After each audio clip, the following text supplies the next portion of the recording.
Hi guys, it's me. Good to see you. I am back with chapter 2 of the last holiday concert.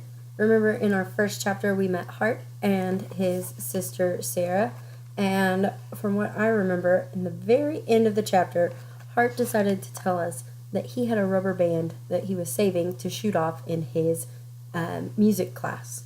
So, let's see what happens now. Chapter 2 Coolness.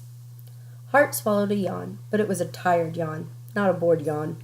He liked assemblies. Sometimes the programs were good, and even if they weren't, an assembly was still pretty much free time.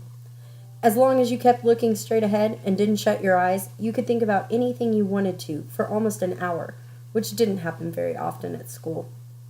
Up on stage, 2 men and 2 women were dressed in costumes from the 1840s.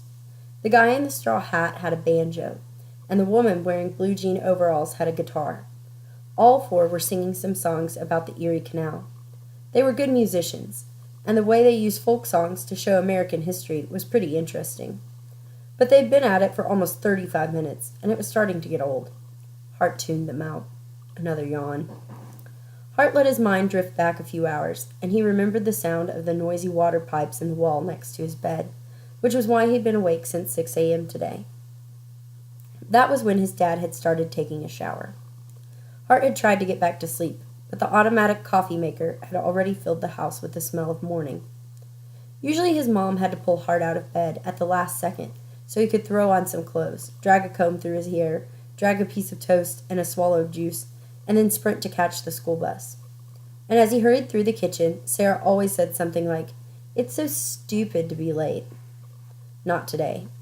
Hart was starting a second bowl of cereal when his parents had come into the kitchen a little before 7. His mom had been surprised. "Are you feeling all right, Harty?" And Hart had said, "I'm fine, Mom. I just woke up early, that's all. And please, stop calling me Harty, okay?" 15 years on the Erie Canal. Up on stage, the 2 men came out wearing a mule costume and began towing a barge around.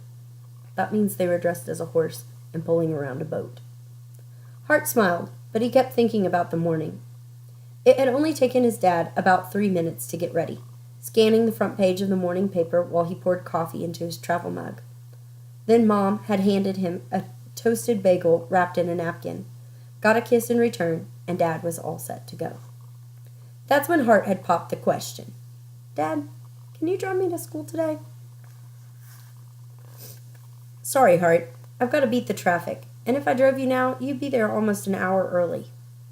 After the front door closed, Hart had listened for the rumble as his dad started the new sports car. He'd only had it about 3 weeks. Low bridge, everybody down. The performers were trying to get the 6th graders to sing along on the chorus of the song. It wasn't working. Hart thought, no wonder Dad gets up early and drives to the city every morning. With a car that sweet, who wouldn't? Hart couldn't wait to get dropped off at school in that car. He could see it. His dad would turn into the wide front circle, whip past the parked buses, and come to a crisp stop at the front walk. The door of the silver roadster would swing open, and as all the kids turned to stare, Hart would step out. He'd slam the door, wave to his dad, and then the little bullet car would blaze off down Highway 12. That hadn't happened. Not yet. But it wasn't like Hart actually needed any help in the coolness department. Hart Evans was well on his way to becoming the most popular boy at Palmer Intermediate, just like he had been for the last 2 years at Collins Elementary School. It had never been a contest. Plenty of guys at school were more handsome, a lot of guys were tougher, and some were smarter too. Didn't matter. Hart was still the coolest. Even his name was cool. Hart, which was short for Hartford, also a cool name. Zach Banks and Alex Neely were Hart's 2 best friends at Palmer Intermediate. Zach was a little taller than Hart, but not at all athletic. He loved to read and had a quick mind and a sharp sense of humor. He lived near Hart, and they'd gone to Collins Elementary together. Hart called Alex whenever he had a computer issue, or whenever he didn't understand an assignment, or any time he needed a good laugh. And they still sat together on the bus every morning, just as they had all through grade school. One of their strongest common interests was in the junk collecting department. The trash pickup at Brentbury was early Wednesday morning, and when the weather was right, Hart and Alex rode their bikes around for a Tuesday night treasure hunt. Alex understood that Hart was popular, but he wasn't impressed. except by the way girls talked to Hart. Right before the Halloween dance, Alex had said, "I give you permission to put in a good word about me to Regina, or maybe Emily, or Caroline, or Sue, or any girl, please." Zach was a different story. Zach had dark curly hair and a big smile, and he was the best soccer player in Burnt Berry's junior league. He was plenty popular on his own, but during the first week of 6th grade, Zach had looked around and decided that being friends with Hart would be a smart move. They were in the same homeroom, so it had been pretty easy. "You and me, Hart," Zach said one day with a wink. "We've got it made." And there was some truth to that, and Hart knew it. The difference was that Hart didn't work at being popular. It came naturally. Just this morning, milling around in the crowd outside the auditorium, at least a dozen different kids had smiled or waved at Hart, trying to catch his eye, hoping for something in return. Because if Hart noticed you, it made you feel good. And Hart was generous.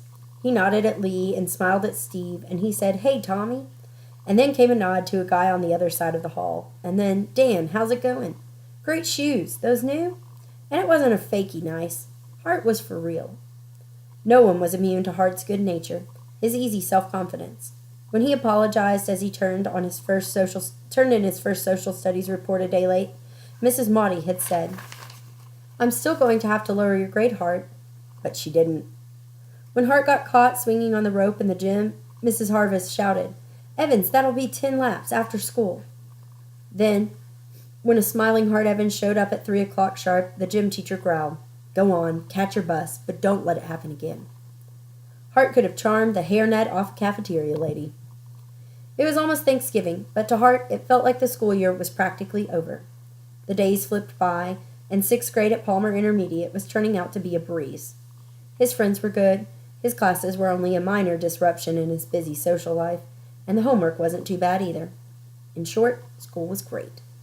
Hart felt like he owned the place, except, that is, on Monday, Tuesday, Wednesday, Thursday, and Friday right after lunch, because that was when it was time for chorus, and for Mr. Meinert.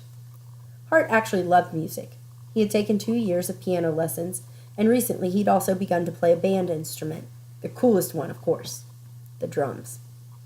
Except the 6th grade band already had 3 other more experienced drummers, and that was why Hart had been put into the chorus. He even had a decent singing voice. At least it sounded good to him when he sang in the shower. So music itself wasn't the problem. Hart just didn't like chorus. He didn't like standing up and opening his mouth wide and singing songs that he never would have chosen to sing on his own. Hart liked his music and his songs, and he liked to sing them his way, not Mr. Meinert's way. And then there were the concerts. They were the worst part of the whole deal.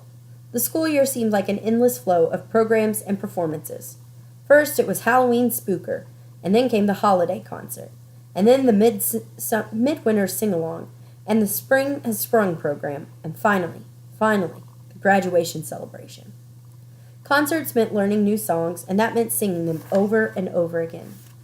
And then there was the whole rigmarole of standing up and sitting down together and walking on and off the stage and not fidgeting on the risers and holding the little folder of sheet music and wearing the white shirt and the black pants and the black socks and the black shoes. Hart was sure that Mr. Meinert had designed the entire chorus experience so it would be as awkward and annoying and uncomfortable as humanly possible. Chorus was simply not cool. Not one bit of it. Which meant that chorus cramped Hart's style in the worst possible way. Because at one end of the Palmer School universe, there was Hart and his slowly rotating galaxy of ultimate coolness. Then way, way down the other end of time and space, past all the stars and moons and planets, there was Mr. Meinert singing his head off somewhere inside a very uncool black hole. Since it was almost Thanksgiving, Mr. Meinert was already doing the big push to get ready for the holiday concert. And it was a push. A 1-hour musical extravaganza required a massive effort. And from Mr. Meinert's point of view, his chorus was the main event of the whole show. For over a week, Mr. Meinert hadn't even tried to tell any jokes. He'd been stiff and grumpy and more demanding than ever. Just to pass the time away. The last song of the morning assembly was "I've Been Working on the Railroad," and the performers asked all the kids to stand up and sing along. The banjo player kept stopping the song to shout, "Can't you kids sing louder than that?" By the 3rd time he'd done it, they were all screaming the words at the tops of their lungs, and when the song ended, the applause was so loud and went on so long that Mr. Richards, the principal, had to get up on the stage and make everyone be quiet. As the kids began leaving the auditorium, Hart caught a glimpse of Mr. Minor at the side of the stage, thanking the performers. Hart smiled, and he thought, "See you after lunch, Mr. Minor." Today, for the first time all year, Hart was pretty sure that chorus was going to be fun. And that's it for today. I'm wondering what you guys think is going to happen that might make chorus fun.